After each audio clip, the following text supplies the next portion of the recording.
My name's Azura Tayabji, and today I will be reading a poem called Allegiance after Safia El Hello. I hope you all enjoy. Dear America, as much as you believe your walls are the only foundations I need, I still have faith in other nations. To begin, I pledge allegiance to my papa, whose embrace feels like continents. I pledge allegiance to the girls on Instagram who gas each other up in every selfie. I pledge allegiance to the heart eyes emoji and its star-spangled cousin. I pledge allegiance to La Tienda on the corner by the train, sheltering kids who just don't want to go home yet. I pledge allegiance to the station and the murals in Sodo, to the South End, to Northwest Summer Lake still cold as my brother implodes its tides. I pledge allegiance to the last brave gulp of air before someone learns to swim. I pledge allegiance to libraries and everywhere else left you don't have to pay to exist. I pledge allegiance to Chaz, to the cocooning tent city on Town Hall's lawn, to the requests blasting outside the youth jail on New Year's. I pledge allegiance to the external battery friend and the bus drivers who wait, America. I am not starved of faith. These two are nations in repair of you. America, I need the diligence of a "did you get home safe" text. I need justice not hung by a price tag.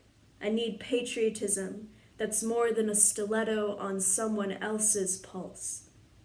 I don't have a name for the change that's happening yet, but just know that I'll be there, juggling the pebbles in my shoes as I sharpen my oyster knife on the mountain. I will sit this squirming nation between my mama's knees. As the bristle brush scrapes a pink trail down its coaxed neck, I will dare you, America, to move your head an inch before you make your transformation take any longer or be any more painful than it already is. America, you have left the porch light off far too many times to convince me you are still home. I do not worship your tyranny or want to fill its shoes either. My poetry is a mouse at the foot of your elephant. I will leave you running, knowing we grew someplace brighter, where your walls once trampled. Thank you. So beautiful. This is one of those times that I wish we were in person and we were able to applaud, right? So on that inspirational note, I'd like to invite our moderator for tonight, Rebecca Bastian. Rebecca is the founder of Own Trail, a platform for self-guided mentorship and inspiration. Previously, Rebecca was the Vice President of Community and Culture at Zillow, where she led their efforts around equity and belonging.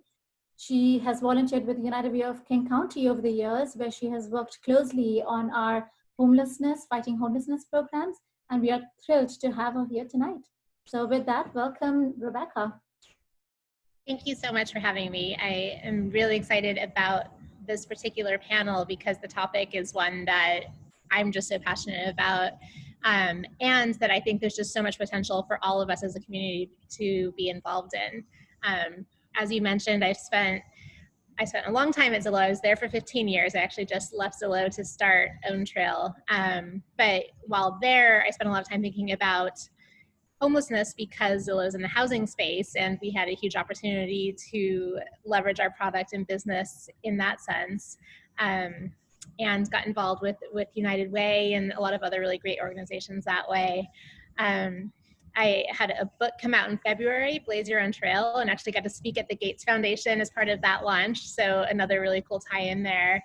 And with Own Trail, it's really a mission-focused company that is trying to reimagine what mentorship can look like for a really broad intersectional range of women's identities, and really enabling us to see people who look like us in the places we aspire to, and seeing the many paths to get there.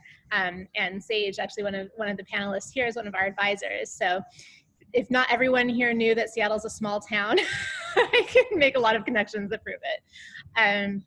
But I would, since I've been given a moment to mention it, I would actually love for everyone that's attending today that identifies as a woman to share your trail on owntrail.com, and for everybody to ask the women in your lives that are inspirational to you to share their trails, because I think that there's a huge movement there around really embracing our authentic journeys. And as we talk about kind of how we leverage our skills and our passions to make a difference, I hope that I'm able to do that in some small ways with this. And I know that everyone here is going to be really inspired by the panelists that we have here tonight, talking about how they do that through their roles in their organizations.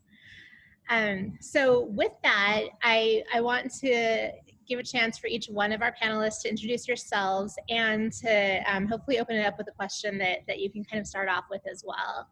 So, while we're here tonight, we're going to be talking about a whole range of topics. We'll get into entrepreneurship and being particularly entrepreneurs who identify as women, what the impact of COVID-19 has been on our work, what we're experiencing right now around racial justice, and overall kind of philanthropy thoughts. Starting off, I wanted to kind of start on an inspirational note and ask you all to share, in addition to kind of who you are and what your organization is, what inspired you to start your business or your organization, and how did you run with that inspiration? So I will start off with Laura. Can you share with us, please? Absolutely. Thanks so much, Rebecca. So hi there, everyone. My name is Laura Kleiss. My pronouns are she, her, and I'm the founder and CEO of Intentionalist. Intentionalist is an online platform catalyzing a global movement of economic allyship in support of brick and mortar small businesses at the heart of our communities and the diverse people behind them.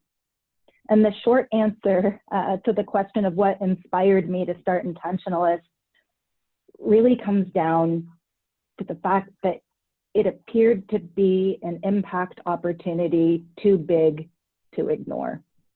The idea that we can harness everyday decisions that we all make about where we spend our money in support of a more connected, inclusive community and local economy.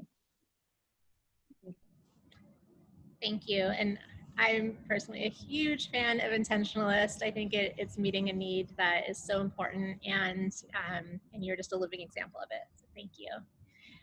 Nora, can you share with us what your inspiration has been and what you're working on as well? Yeah.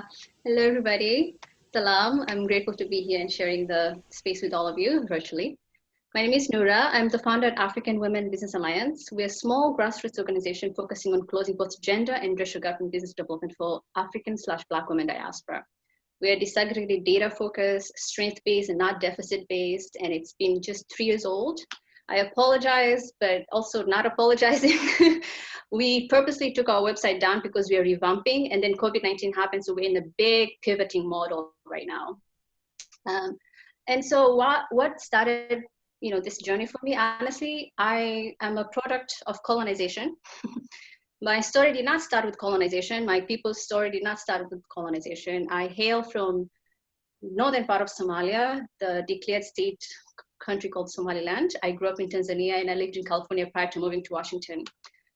Throughout my life, I've been frustrated by gender inequities, both back home in East Africa, and then when I got here, I was also able to be introduced to this huge gaps of inequities faced the African-American community, the Black women diaspora in general. And so I began to ask so many questions, and I was never satisfied until I started African Women Business Alliance. So I collected surveys and conducted focus groups here in King County area, focusing primarily then prior to launching with African immigrant women who were both in the business, but also the aspiring entrepreneurs. We learned a great deal from them, one of them being language barrier, median income inequality, housing instability, gentrification, and all those issues that contributed to Black women diaspora continuously and being in a cyclical intergenerational poverty. And truth be told, I grew up in a pool of entrepreneurs back home. And when I came here, I also realized there was also a great pool of entrepreneurs, Black women-owned businesses that are doing good work, but they stay stagnant. So our feasibility study prior to launching truly informed our mission, our vision. So this was end of 2016, and then beginning 2017, we launched in conjunction with our FAST signature program, the African Women in Business Forum, where we launched our feasibility study and we welcomed the community and we talked about our own disaggregated data. I sadly called my county and asked them to give me a specific number of how many African immigrants are in the business, and I was not given that answer because we're all grouped in Black.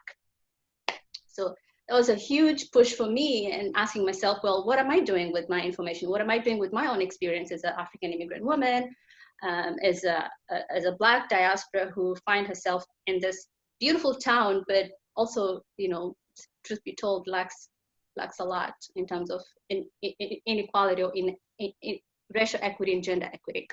And there goes African Women Business Alliance. Thank you. I love your mission and your origin story there. So thank you for sharing that.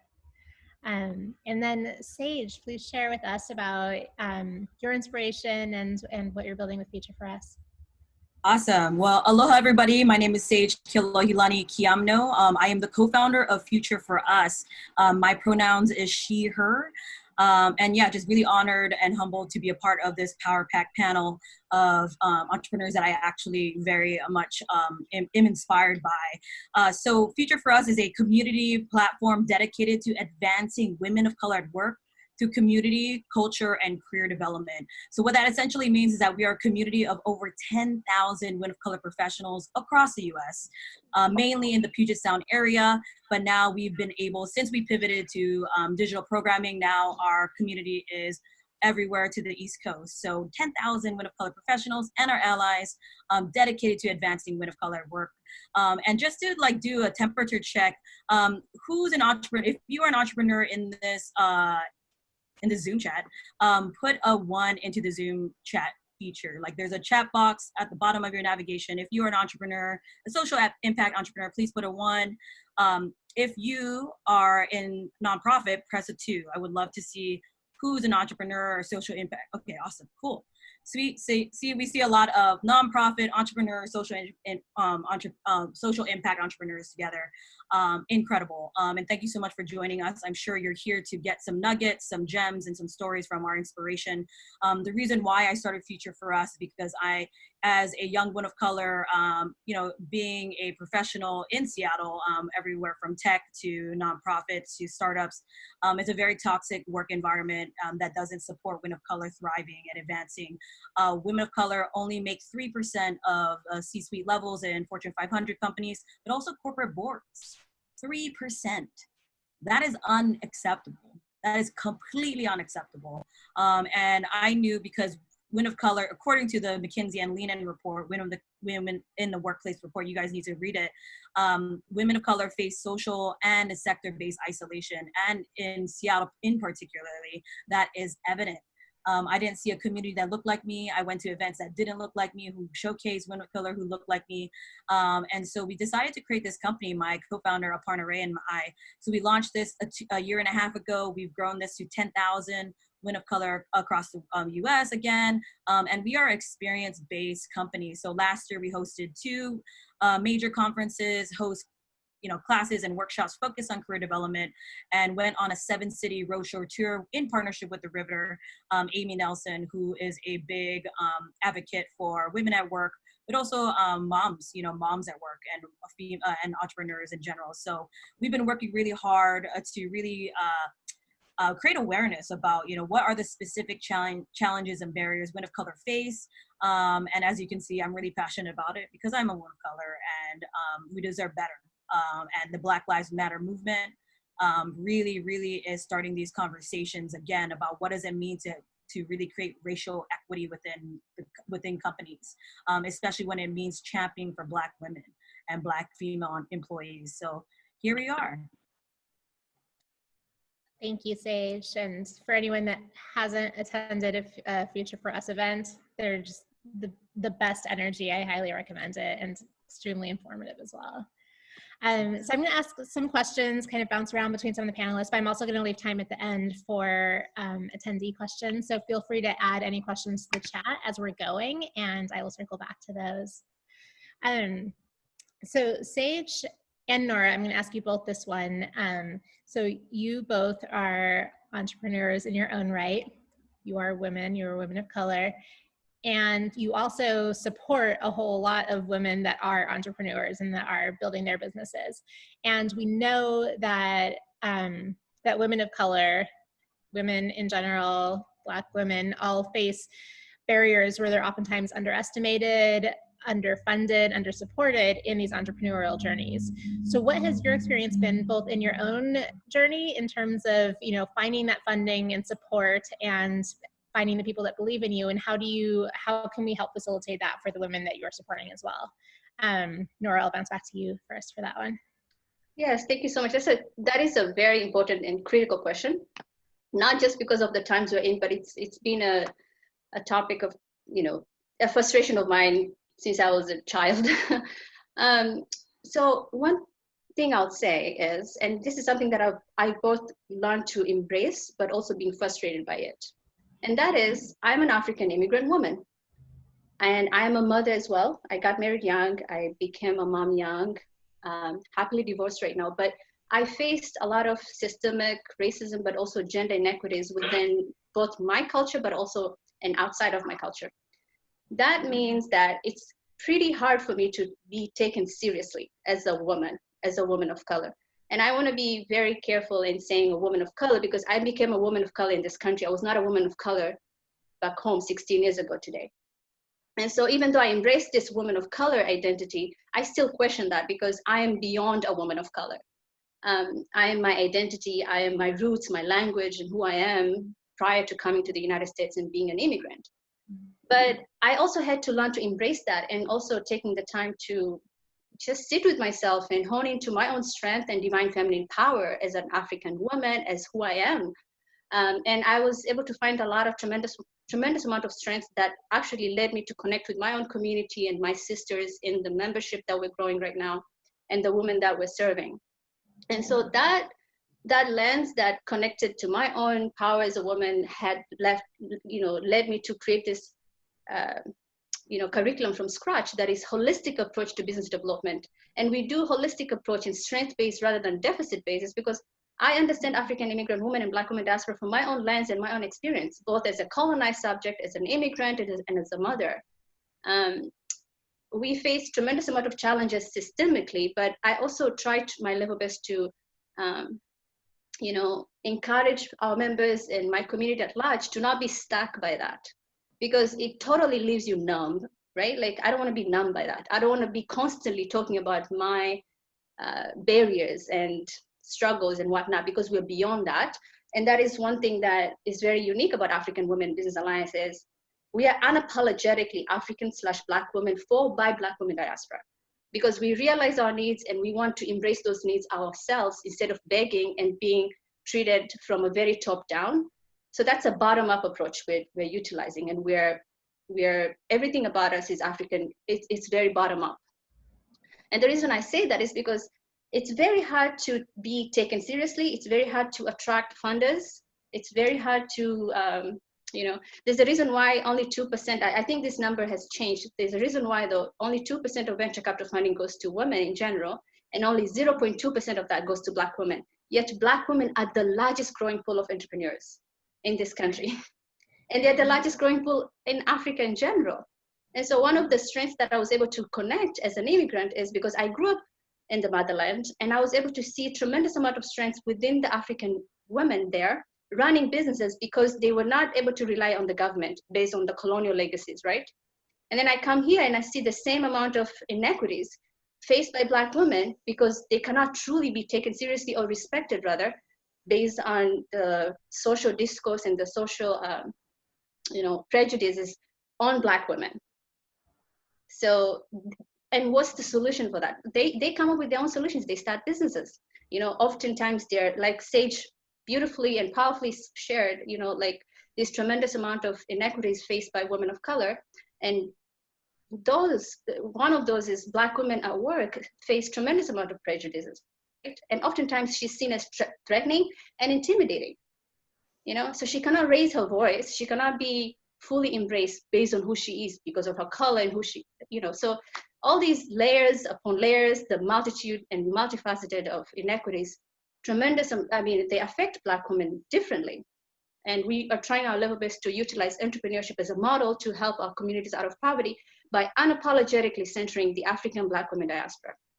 So yes, I have faced that, but I'm not trying to focus on the, barriers and gaps, because deep down, I believe we are our own solutions. We are the ones we've been waiting for.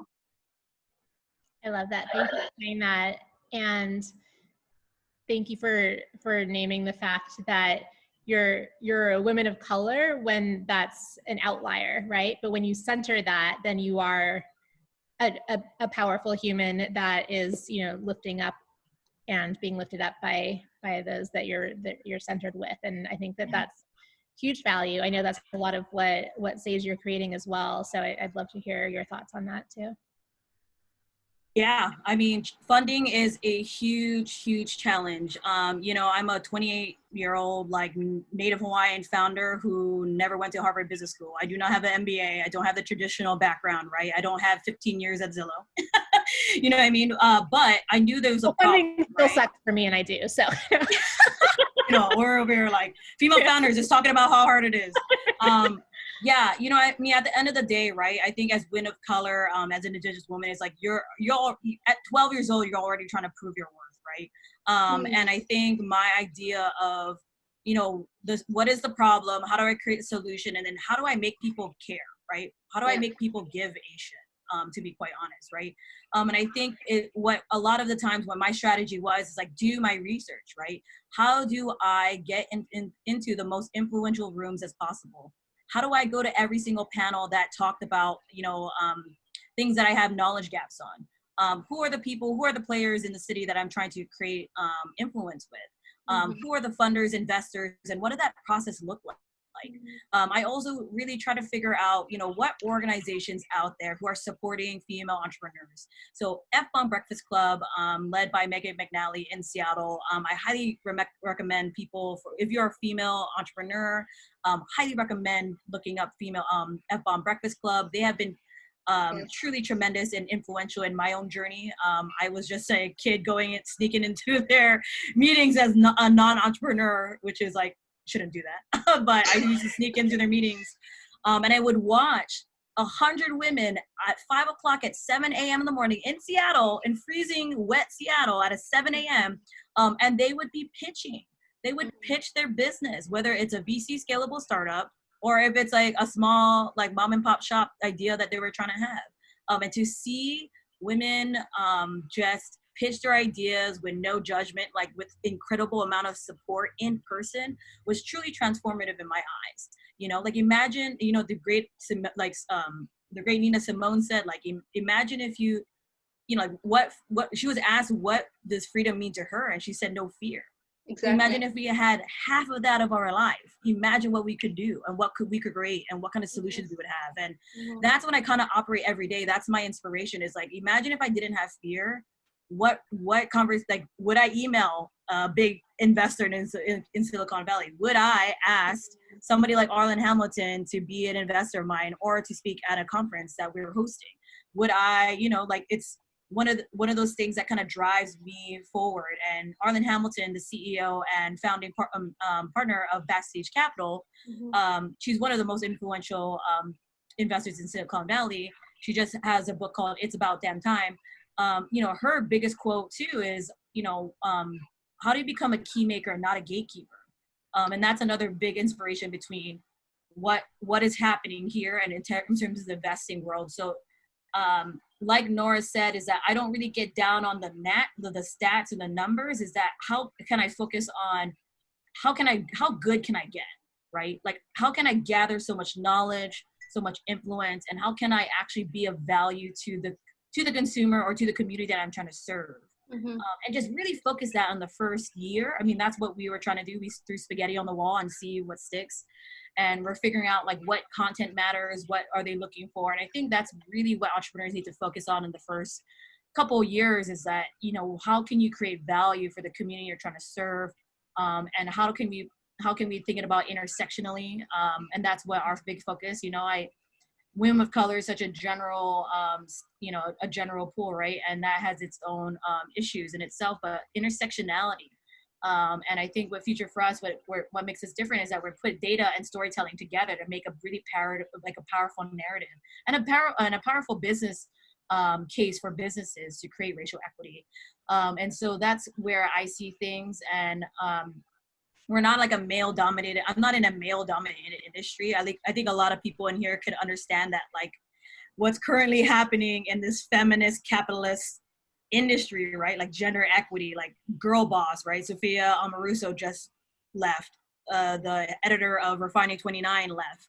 The CEO of the Wing just resigned. So we're seeing white female leadership being challenged and held accountable.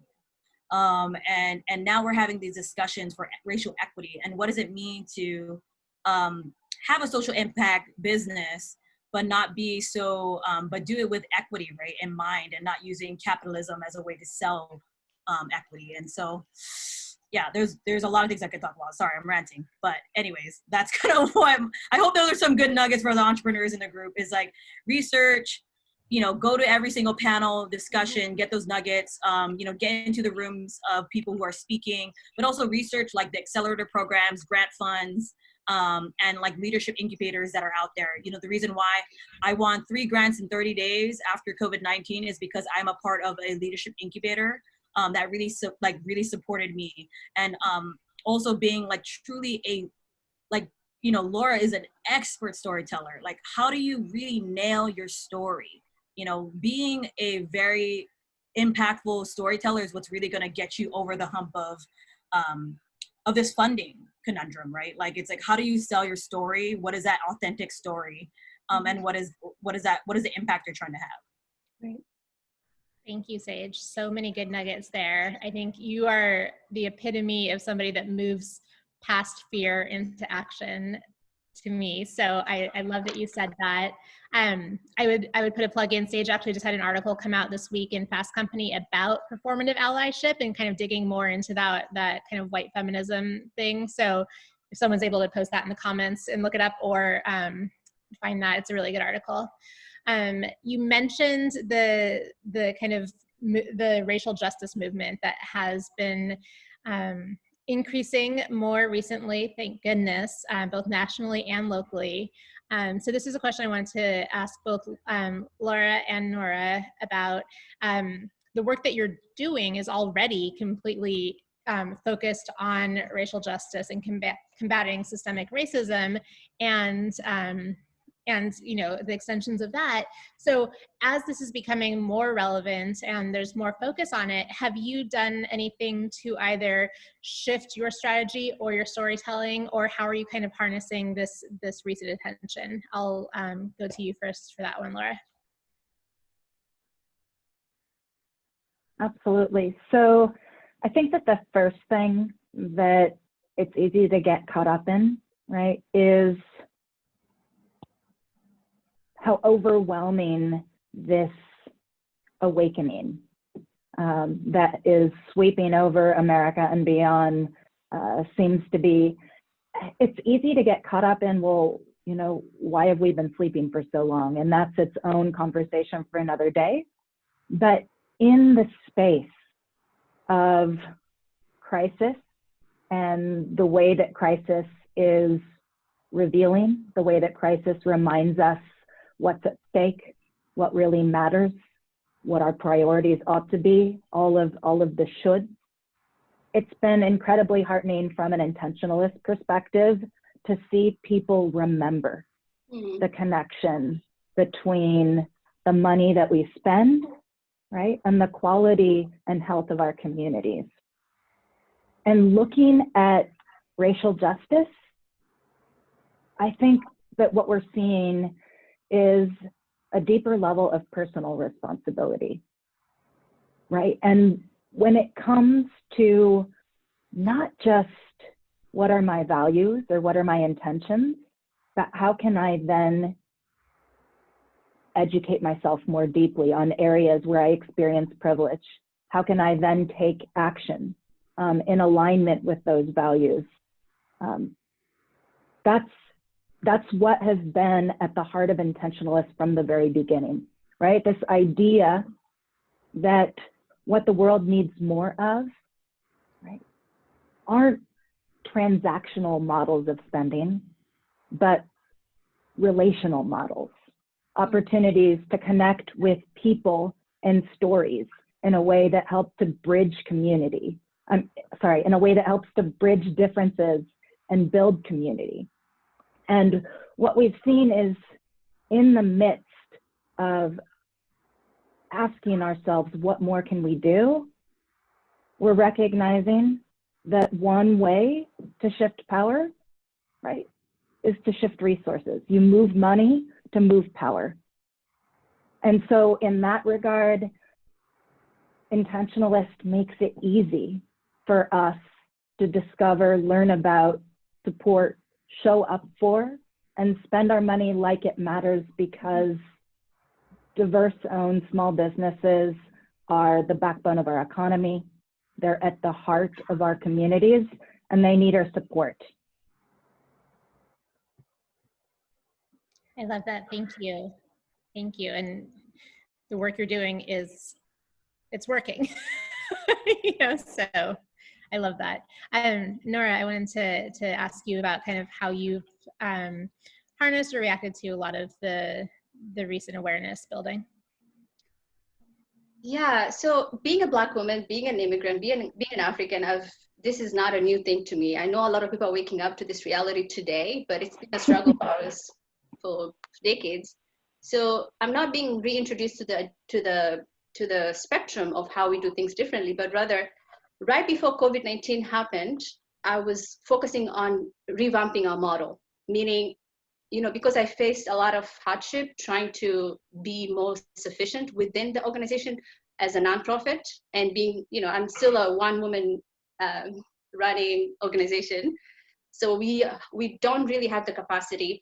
And I was questioning our own amazing, very unique model that truly is focusing on disaggregated data, telling our narratives very differently, and focusing on strength base for African/Black women diaspora. I was focusing on revamping, and then I realized, there's just so much that is not going to work, from our vision of like closing both gender and racial gap in business development for Black women diaspora as a nonprofit. And I worked in nonprofit for years. I started working really young, and I've questioned a lot of issues there, given the nonprofit industrial complex and how it operates. And it's totally, this is just me authentically owning this as a woman of my own, is I don't think that nonprofit industrial complex is designed for me to completely scale within it, as well as it's hypocritical for me to say we're focusing on closing both gender and racial gap for African/Black women diaspora and the nonprofit industrial complex, especially when we're focusing on businesses, right? We want them to scale. So I had to pause and really do some self-assessment. And then COVID-19 happened. And then I realized I needed to pause there as well and cater to our members, helping them apply for small business loans, which also introduced me to many layers of how they need to be served differently, right? Because majority of them are immigrant-owned and they are family-owned. So issues about payroll and whatnot were a big factor when you're helping countless of them to apply for small business loans so that they can stay afloat while COVID-19 is happening. And then all these things happen, like Black women go through tremendous amount of, just layers of re-traumatized by the systems, right? It's not easy for me to see a Black man being killed and not being affected by it. Being a daughter of my late father, being a sister, being a mother to my beautiful Black boy. So it's a shared narrative within my own community members, and we had to come together and we formed Sisterhood and Economy. So that's a beautiful initiative that is going to be celebrated largely when we launch our website coming up sometime before September, I hope. But it's very aligned with our initiative on building inclusive culture for inclusive economy. And the reason why we came up with that initiative last year, Building Inclusive Culture for Inclusive Economy, is because I questioned the word inclusive economy.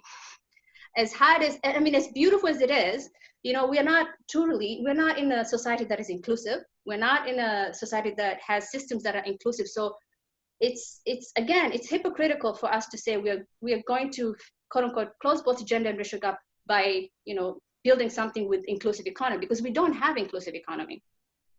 And then one thing I learned also while we're pivoting and we're revamping is, you know, there's a big myth behind Black purchasing power. Again, who gets to constitute power and how power is being used, both within our own communities and outside as well. I think Black diaspora have been so hurt by white supremacy that we try so hard to model the system itself. And so we are lying to ourselves when we're saying, you know, Black purchasing power is going to help and, you know, bring dollars in the communities, is going to equate to Black liberation. While that is true to a certain extent, and it's also very, you know, it's essential for us to bring our dollars back to the communities, but I honestly don't think we will be liberated. The Black struggle is not Black dollar. Just going back to, quote unquote, questioning the patriarchal white supremacist system, you know, we cannot lie to ourselves and say we're going to, you know, find some liberation within the Black struggle, but, you know, under capitalist society.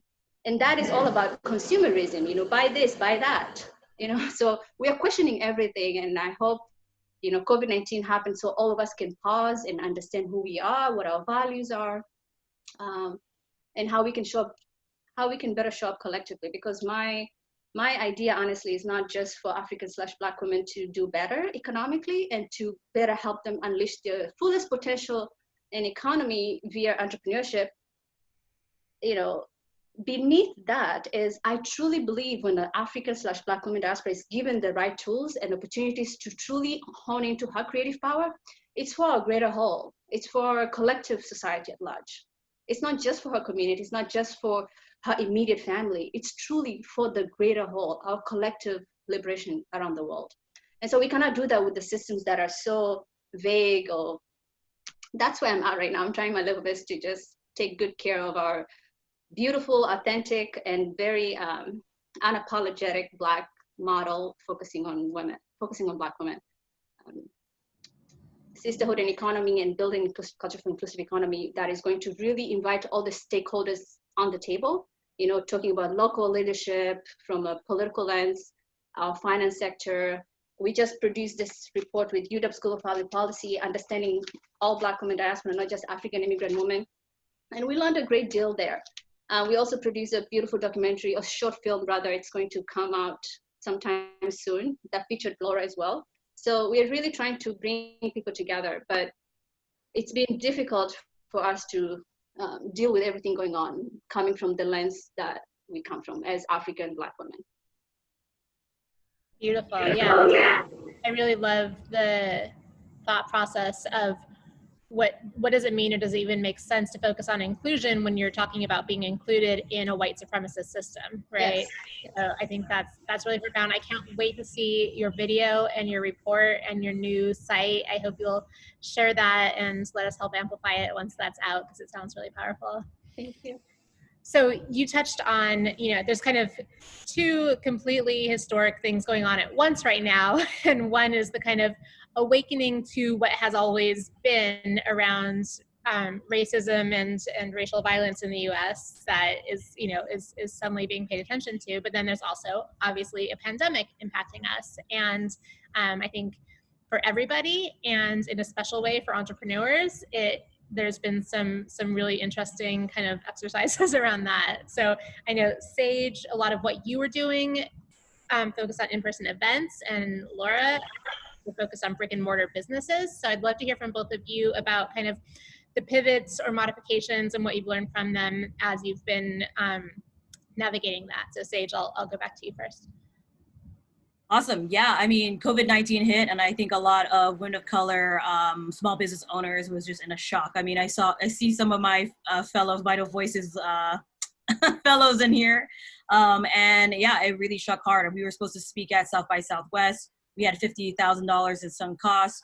40% of our expected revenue was gone overnight, right? So it's kind of like, all right, game is on, right? So like, this is the problem this is the fire that you now have to take out. But I think as most female entrepreneurs or like women of color entrepreneurs, like fight and flight mode is natural. Like this is a very natural mode. And unfortunately, you know, the opportunity here was really to really accelerate our tech platform, right? To really try to like, now it's time to invest. So we're known for our in-person experiences.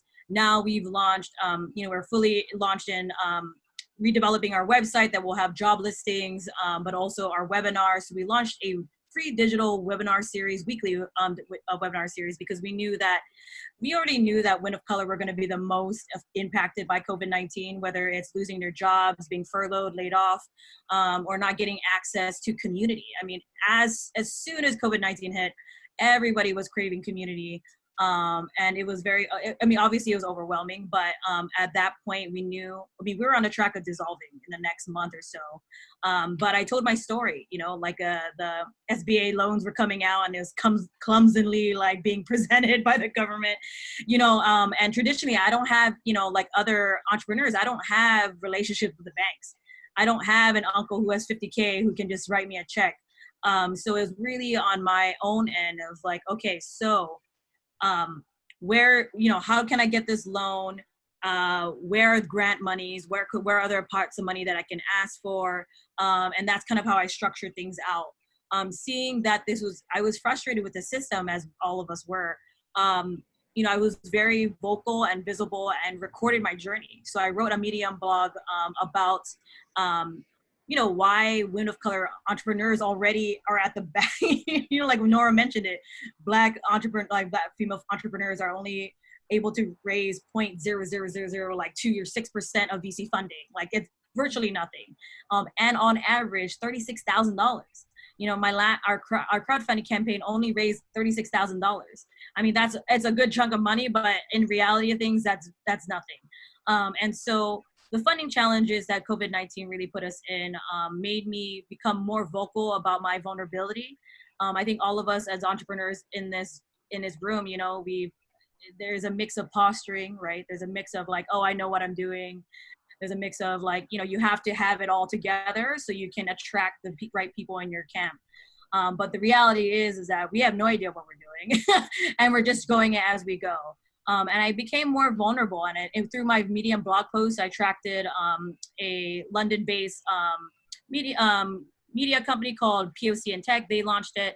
And then my Vital Voices, the leadership incubator I'm part of, really was glad that I also, because I created a list of grants that women can apply for. So not only was I applying, but I also created a list that people can apply to.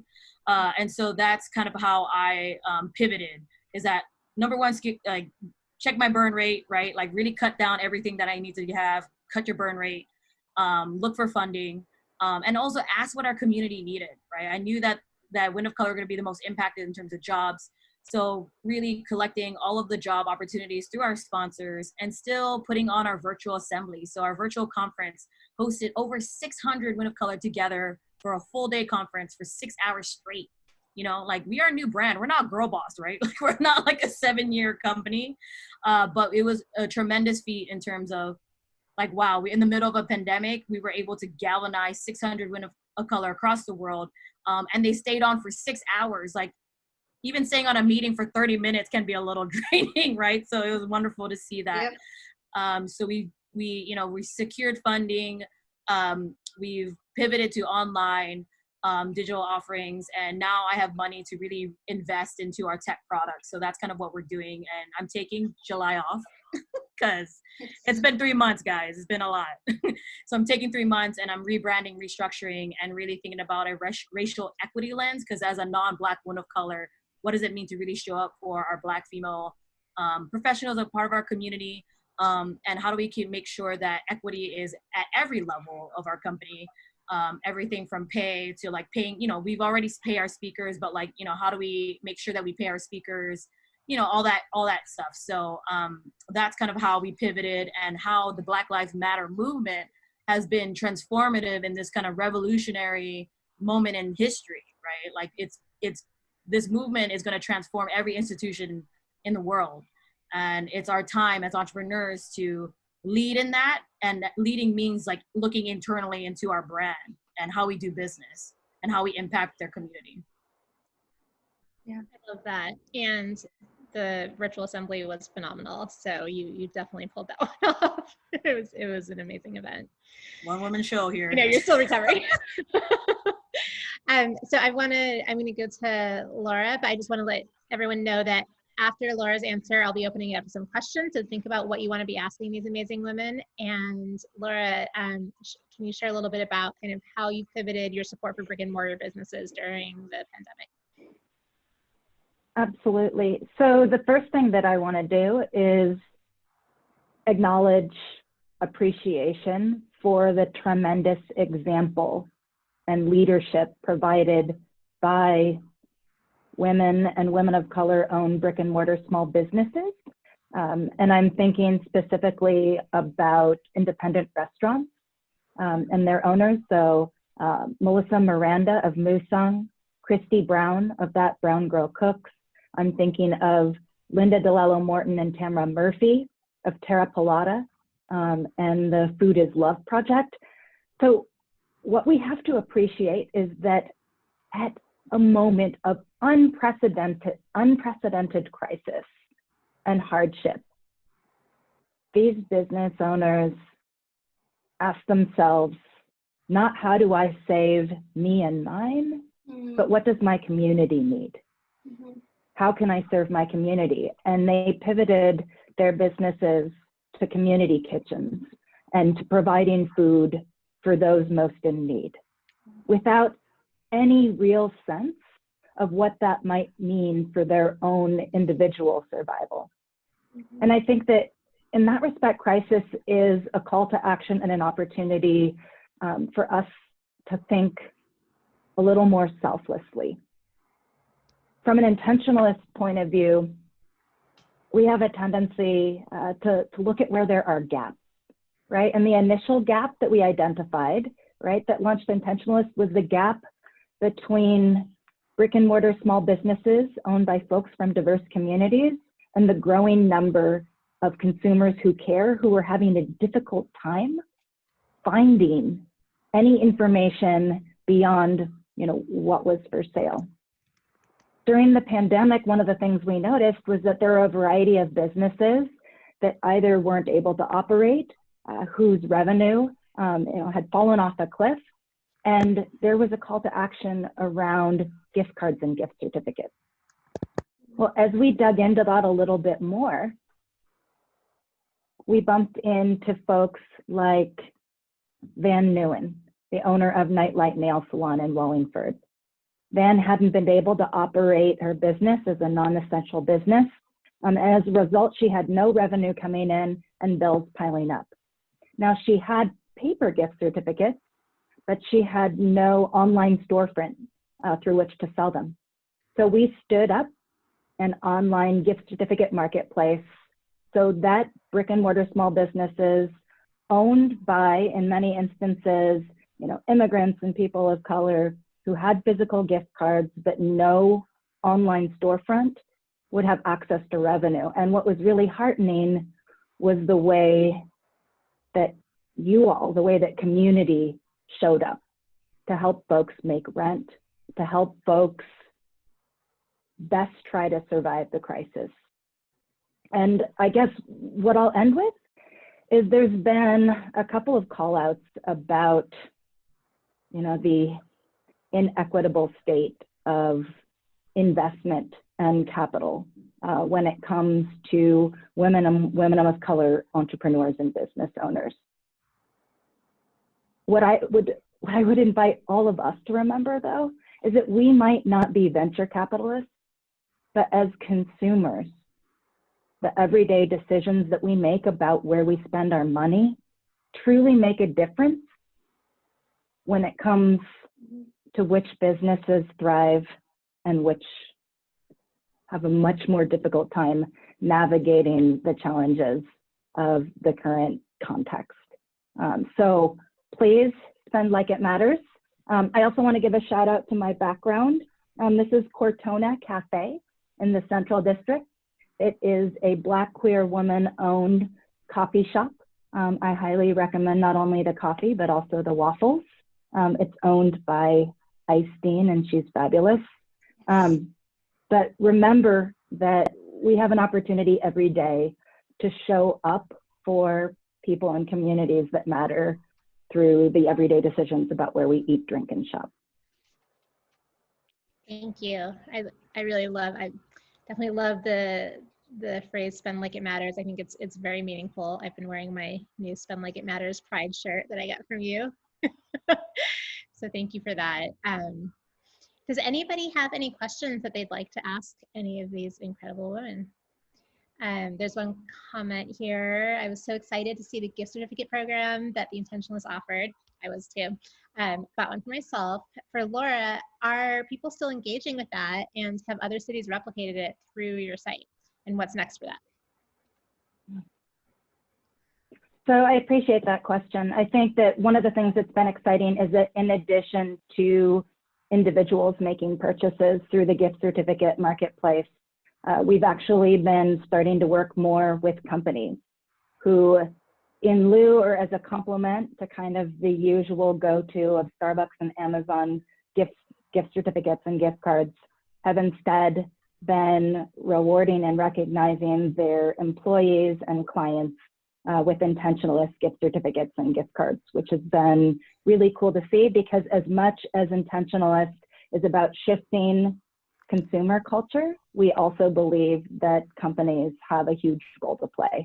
As far as where we're headed, we had a conversation last week with a potential partner in Washington, D.C., who was really excited about what we've built, and in particular, the way that it meets, in many instances, immigrant-owned and or tech-challenged brick and mortar kind of old school businesses where they're at, and offers them an easy way to engage their community and support. So it's absolutely our intention, pun intended, to look at opportunities to scale our platform beyond Seattle. Thank you, Laura. I'm glad you're doing that, because it's really impactful. There's a comment here from Lisa Marie saying that she just wants to thank all the panelists for opening up and having the conversation. I completely agree. I'm just so inspired by all three of you, and the experiences and the insights you've shared are amazing. I've been eating it up even as the moderator, so thank you for that. I know that we're about out of time, and Archana was going to close us out, but I did want to mention that myself and all the panelists I think I can speak for all of us to say that we'd be happy to connect on all the social channels that we're on. And so, and I think that someone behind the scenes here is going to be sharing those out on the chat here. So please definitely connect. I think that there's so much power in the community that we all create together. And I'm certainly excited to amplify the amazing work that's coming from the three of you. So please be sharing that out. And thank you so much to everyone that's been here. And thank you for letting me be part of this. And Archana, I'd love to hand it back to you.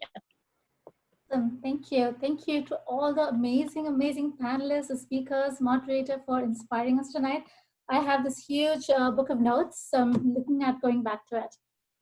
So today we've heard about themes of gender inequities, racial justice, the impact of COVID-19, and the theme of giving back, the theme of making a difference. And we'd like to invite you to join us in doing your bit towards that.